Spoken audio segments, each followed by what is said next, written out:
Hi, this is Ryan Phillips here. This will be my technically fourth attempt at making this video. So basically, the first two times I thought I made pretty good videos, but I guess I've been reading up on why my videos aren't saving sometimes. I guess if the file size gets over 2 gigabytes, the program just automatically deletes the video. So I at least figured out what the problem was. I read some tutorials on changing the frames per second the recording. So hopefully, I'm kind of curious how this video is going to turn out. I downloaded a newer version of the program that they just released, and I changed the frames per second. I lowered it, so I'm not sure what that will do to the quality of the video. And then I guess there's concerns with the audio and the video syncing now. So this is kind of like another test video for me. I try to do a third video. I try to do it really quickly, just so I could put something up. But then I was like, no, I mean, if people are going to take time to watch it, I have to put good effort into the video. So I didn't feel right about that. Anyway, this has really been a torturous process because I lost to Rick Holden in this game. Just very disappointed in the game. This is the second time, and last year I've lost to a player of 8 in 1600 or in that 1600 range. Both times with the black pieces. Against Dennis Hill, who was the other guy I lost to, I thought that was just kind of made a bonehead. He made a bad sack, and I just kind of made a bonehead reaction, I think, at some point. So I wasn't. I mean, I'm concerned obviously anytime I lose a game, but I thought I don't have to be overly concerned. With this game, I thought I should be concerned about because I didn't play very well, and my opponent seemed to have the best of it for most of the game. I just had really just one move where I actually even had the advantage at all in this game. So Rick played the London system, and he played it very slowly, which I had no idea why. If you're going to play a system, why you'd play so slow. He took over like 8-9 minutes for the first 5 moves, which were all memorized moves, obviously, so I don't know what exactly he's thinking about. I'm making a conscientious effort to play faster. But I think I played a little bit too fast, so I don't want to be an extremist. I don't want to go from playing too slow to playing too fast. I want to get that happy middle ground. So this game, I think I went from playing too slow at points to playing too fast. So anyway, the game went d4, knight f6, bishop f4, so pretty much saying he's going to play the London system already. G6, knight f3, bishop g7, e3. And again, I can't figure out why Rick was playing so slow. It didn't make any sense to me at all. So I really didn't understand why he was playing at the rate that he's playing at, especially since it was obvious that these were all book moves. So I played d6, h3, and then this is really the first time I had to think. I mean, the last move I could have played d6 or castle. I think those are kind of interchangeable moves, but here I spent a little bit, not too much time, just about 15 seconds or so. But I really should have went with my first instinct. I really wanted to play c5, although castle and then c5 is fine. But I think it's basically, I have the choice here between the two pawn breaks, c5 or e5. I decided to go with the e5 pawn break, but in retrospect, I wish I went with c5. I mean, say I move like c5, and then say like d takes c5, then like queen a5 or even knight e4 is very good. So this is kind of like a perk type setup where this e3 move is difficult for white because now we can't retreat the bishop back to d2. So c5 would have been good. I played c6 though, and then Rick took a while again for knight b to d2, which I'm not sure why, considering this is a system. And then I ended up playing knight b to d7 here, bishop e2, and then here I think I played too aggressively. Sometimes when I play like a lower rated opponent, I just feel like I should beat them as quickly as possible. The best way to beat anybody as quickly as possible is by playing the best moves in a position, not to make crazy moves just to try to win quickly. Of course, if I can get into a setup where I could play good moves that also have the possibility to lead to a quick win, then that's best of both worlds. But the whole reason why a player like Rick is playing the London system is to stop me from crushing him quickly. So knight d5 is it's too aggressive, I think. Just castles first, and then like computer showing rook e8 with the idea of e5 is fine. So probably castle. I can even play like knight h5 or something, maybe. But maybe castle, rook e8, and then e5 should be perfectly fine. It's very hard for white to defend the e5 square again. He could try knight c4, which kind of happened in the game, but maybe even just like b5 or something like that at that point to kick out the piece is fine. So yeah, I think castle would have been fine.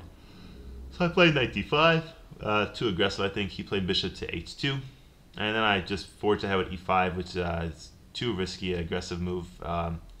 I think Rick let me off the hook with knight c4, but a variation like c4, I think knight e7, knight e4, hitting the d6 square, knight f5, g4, d5, c takes d, knight c3. I think this variation sums it up pretty well. I'm going to lose the e-pawn here. After knight e7, defending the d-pawn again, this pawn will fall. And then, I don't know, maybe I could try, I don't know what would happen if I try e takes d4. Okay, looks like knight b5 looks good. Well, I don't know with the new bitrate if it's slowing down my computer, but my the pieces are really moving slow. I'm kind of curious how this video is going to turn out. Hopefully good. I guess this knight d6 check looks good. So, okay, forgot about the bishop on h2. All right. So anyway, yeah. So this line just loses for black. So I think I got a little lucky. After e5, that Rick didn't play c4 against me. So he played knight c4, which is okay move, but I think he's already giving away most of his advantage in the position. Even the computer evaluation is a little different now with the computers. I think my computer's running a little slower at this bit rate. Hopefully nothing too dramatic though. I have some other programs open as also, I should close them next time I do this. So queen e7, and then d takes e5, and then just playing quickly and bad, I played d takes e5 without even thinking about this position. So this is just a poor effort, and you know, I don't. Not only is it like disrespectful to my opponent to not give my best effort every time. I'm not saying I didn't give my best effort, but just playing too quickly I think is a sign of not really concentrating as well as I should have.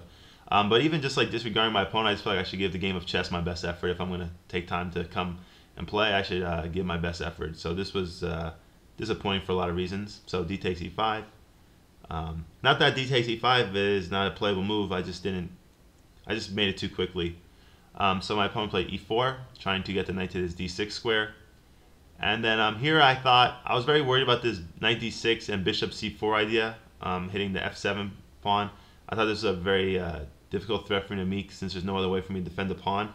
I could push the pawn with f6 or f5, but I said that really would weaken my position with the bishop on c4 and no real cover for my king.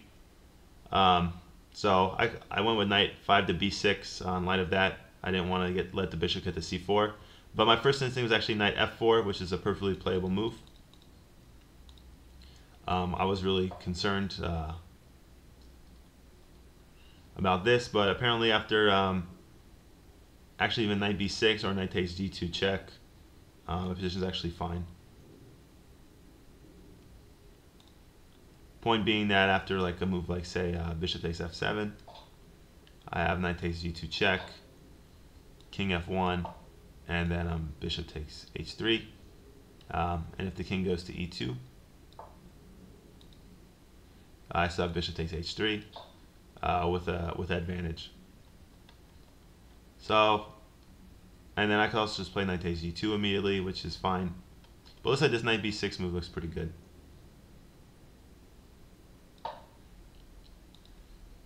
And then if knight takes f7, now this knight g2 move is good again. And I basically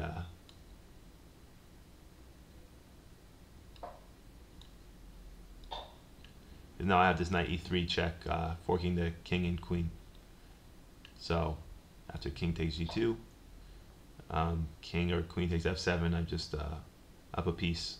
So I guess I was too worried about this threat, and I should have went with my first instinct of knight f4. I also looked at knight 7 to b6, but this doesn't work unfortunately, because at the end of this variation, my opponent has knight d2, blocking the check and protecting the bishop on c4, and I just lose a piece. So I went with this knight 5 to b6, which was a pretty bad move, but I thought it was maybe the safest move in the position. I guess I was trying to minimize my risk, because even though my king has to move to f8, and my king is, my rook isn't not going to get in the game for a few moves, I thought it was pretty hard for Rick to exploit this. My idea was just play king g8, h6, and king h7, and even though it's obviously 3 moves, it seemed like tough for, I mean, white could get a good position with those 3 moves, but I thought it was hard for him to get to my king, and I figured I'd kind of figure out a way to get my pieces active after I get my king out of the way. So castle, king g8, just stuck on my plan. Rick made life a little easy on me with rook e1. I didn't really see the point of this move at all.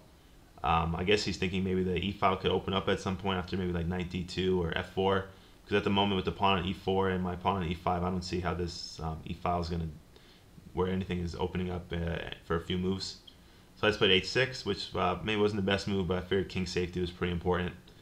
So c3, another really bad move. I thought very passive move. The queen came and developed to b3 because the knight on d6 would be hanging. So there's nothing really to worry about, I didn't think. Basically just opening up the square for the c2 for the queen to jump there and protect the e4 square. And then get the rook a to d1, I guess. So I played king a7. Knight takes c8. Rook a takes c8. Here I should have given more consideration to this knight takes c8 idea. This knight on b6 remained quite passive the whole game.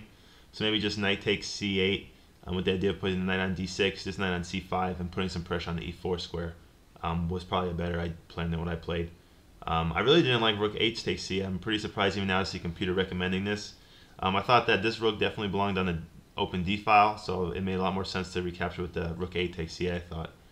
I'm not exactly sure. I guess they're saying that I shouldn't worry about the d file. I should play rook h takes c8, and then it looks like you play for like a5 and some play on the queen side. Leave the rook on a8 to kind of facilitate an a4 or a3 advance or something like that, which is an interesting idea. So I should have given more consideration to that plan. Because kind of the position that resulted, it was really hard for me to come up with an accurate plan. Against like an even rated player, I definitely would have been content with a draw from this position. But since I was playing opponents that was like 300 or so points rated below me, I thought, I thought I had a kind of obligation to try to play for a win still, even though my position doesn't really call for it. So I played rook a takes c8.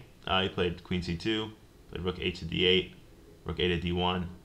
And then I went with knight f8 here.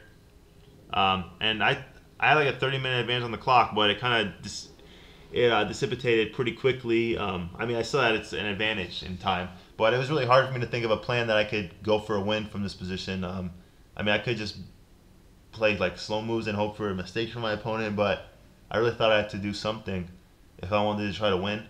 So I thought maybe the best plan would be to get the knight from f8 to f4. So I was going to play knight f8, g5, knight g6, and knight f4. I realized that g5 was a very risky move. Definitely weakens the b1, h7 diagonal. I was just hoping that my opponent wouldn't be able to exploit this in any significant way. So basically, even though this bishop on h2 is pretty weak, I was willing to trade it for this knight. So I was wanting to play g takes f4 and then hopefully kind of muster up some kind of attack on the half-open g file. I thought this was my best chance to kind of get like a favorable imbalance for me.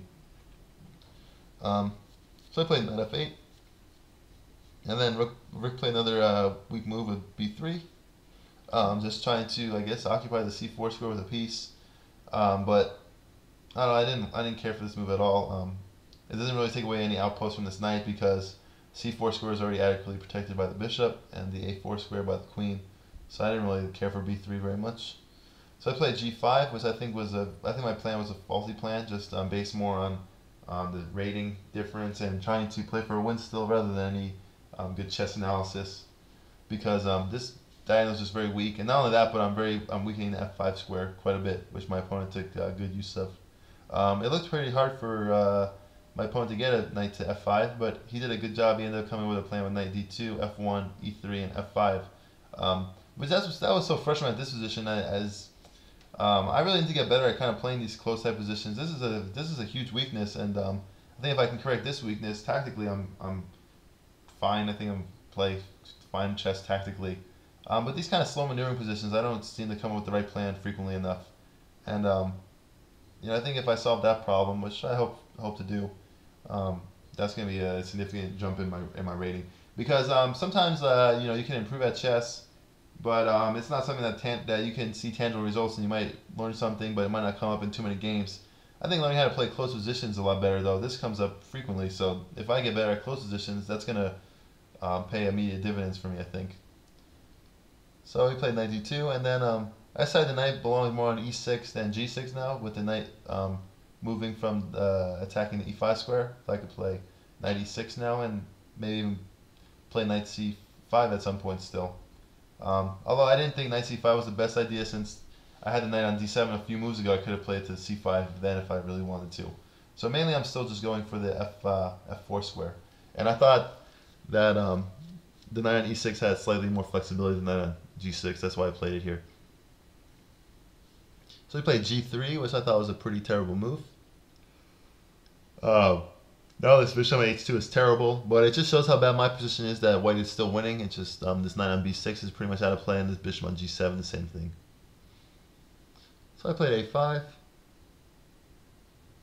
and then Rick played knight f1, and we played bishop f8, and then he played knight e3. I played queen f6, so my idea is to put this bishop on c5 and see if I can muster up some counterplay against the f2 pawn. And I could play knight to g7 against knight f5. So bishop g4. And I thought I'd just stay active with bishop c5. And then Rick played knight bishop f5 check, so he decided to put the knight on the g4 square instead of the knight f5 square and put the bishop on f5, which I thought was a good, was a fine idea by Rick. So bishop f5 check, king h8, knight g4, queen g7. Then he traded off the rooks with rook takes d8, rook takes d8. Just trying to get control of the d file for himself. Now my queen is kind of passive defense of the h6 pawn. So another good idea by Rick. By my opponent, rook d1. Then I decided to go with rook e8 here. Just trying to bolster support of the knight on e6, and I thought it was it wasn't anything spectacular, but it was an okay move. And then he played queen e2, and I thought I found a nice plan with knight c7 here. I'm trying to jump the knight to b5 and hit the c3 pawn, and hopefully induce the c pawn moving to c4, so I could jump the knight to d4. So I think in lieu of that, I think a4 is the best move to stop the knight from jumping to b5. Rick went with c4 though, which I think is a second-rate move since now the d4 square is weakened. So after c4, I took advantage of that by just putting the knight back on e6 with the idea of bringing it to d4. So Rick traded off the piece. And here I think I made a significant mistake with rook takes e6. I think f takes e6 is much better because now I have the half-open f file to put the rook and the queen on and put pressure on the f7, f2 pawn. The problem with rook takes e6 is that even though I kind of can put the rook on f6 after h5 and kind of make use of a half-open file still, it kind of acts as a half-open file with after the rook lift. The problem is I can't double up with the queen anymore. Just no, I don't have enough space to get the queen into the attack. So I think f takes e6, even though it maybe looks like it removes my pawn structure a little bit, is much better. And now the queen even has some mobility on the 7th rank, which I don't know if that will be useful in any time soon, but maybe in the future will be. And now, you know, for example, after f takes e6, I could always play the knight back to d7. The problem is that even after knight d7, I don't really have a natural square for the knight to go to after that. I can't really play it to f6 immediately because it just drops a pawn on e5. So maybe d7 to like f8 and g6 or something. I mean, this knight on b6 is just a terrible piece the whole game. I think that's why I had a chance. I should have played knight takes c8 probably. So rook takes e6, knight e3, played queen f6, knight g4, and Rick offered a draw here, but I figured let's keep playing. So maybe more just based on rating than anything going on in the position. So I played queen g6, which I thought was an interesting, solid idea. Maybe seeing if I could put some pressure on the e4 pawn. Rook d8 check, king g7. And then Rick played a big blunder, which I think should have resulted in me winning the game, but I didn't take advantage of it as well as I should have. Played king g2. I played h5 now, so now the knight really only has one retreat square back to e3. There's no real sacrifice in this position that will work out too well for my opponent. And then I just grabbed the e4 pawn. And then he played king g1. And for some reason I got kind of scared here. I had about 9 minutes left on the clock, and I was starting to feel a little bit of time pressure. My opponent was under 4. I think it was like a little over 4 minutes, like 4:15, 4:10, something like that. So I think going with bishop takes e3, which would have been good. But for some reason I kind of got scared about this queen takes h5 idea. Just totally not being sharp. I guess bishop takes f2 is just going to lead to a decisive advantage for me.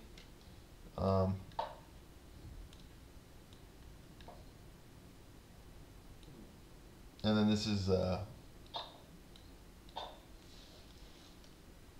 this should just be fine for me. So it's pretty disappointed that I missed all this. I mean, king f3 just runs in that rook f6 check, and what's the computer recommending? Queen h1. That's a good move.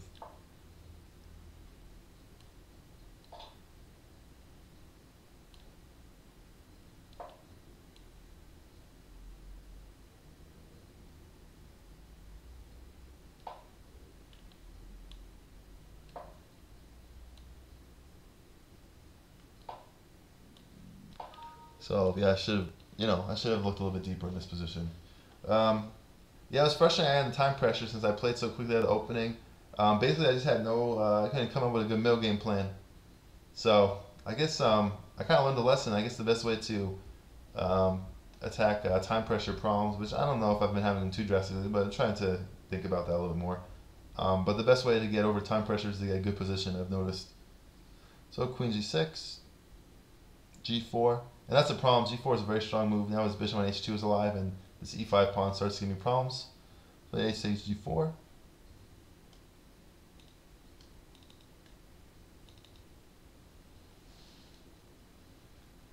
Okay, I'm just trying to check the file size. So, yeah, the file size is significantly smaller now with this new frame rate. So hopefully this video comes out okay. Anyway, so H takes G4, H takes G4. Bishop takes E3. Queen takes E3. And then C5 is basically forced. Only way I have no squares for this knight. So again, this knight on B6 was a terrible piece the whole game. Bishop takes E5 check. F6, Queen H3. And now I played the final blunder. I think I played Rook E8. In the time pressure, I think I could outplay my opponent since the position is relatively level still. But after Queen B1 check, the whole game was just totally lost for me since I don't have any protection of the E8 square anymore. So this is a pretty significant mistake by me. So Queen B1 check, and now the game is basically lost for me. Queen H7 is forced now. Only real way to stop this mate threat on H7, or on H8. I'm sorry, H8 and then F8.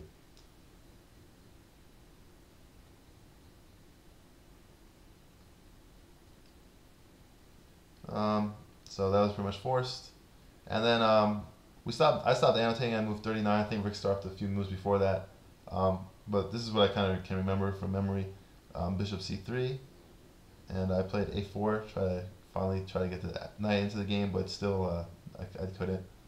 Rook B8, A takes B3, A takes B3, and then I can't even play like Rook E7, otherwise I'll just drop the F and G pawns. So I had to sacrifice the B pawn with knight to D7. Then after Rook takes B7, I played Rook D6, trying to stay active. But then Rick found the good move with Bishop takes F6. And maybe in this position I should have just tried to play the rook endgame 2 pawns down with rook takes f6 and seeing if I could do anything from this position. I think maybe this would have been the better bet in time pressure, but play king g6, try to get out of the pin. And after bishop c3, he ended up winning the endgame. I really played pretty poorly even the endgame. I ended up losing the knight. Basically the king ended up going to e2. And the bishop got to e5, and my rook had nowhere to go to. I had the king on, I believe, f7 at that point, so the knight couldn't even take on e5 because of the pin. So it took quite a few moves to get to that position. I was just trying to get my king active somehow, so I can get this knight to e5, but somehow that never quite worked out for me. So anyway, this was a pretty bitter loss. I hope to do better in the future, of course. I don't think I should be losing many games to Rick. Not that he's like a terrible player, of course, or anything like that. I'm not trying to put the guy down, but I think I'm just significantly better than he is, and it's a pretty bad loss for me. So there's some good tournaments coming up. My rating's been slipping quite a bit, so I've been kind of experimenting a little bit. So this tournament I was really focused. I wanted to pick up some rating points. I wanted to play good chess again and get good results. I know there's it's only the first round, so there's a lot of chess left, of course, but this is not a good start to the tournament. So I need to bounce back, which I will. But thanks for watching. Hopefully this video comes out okay. I'm just hoping the audio and the video sync with the new frame seconds. So hopefully this turns out okay and I won't have to make another video. But thanks for tuning in. I really do appreciate it. All right, thanks.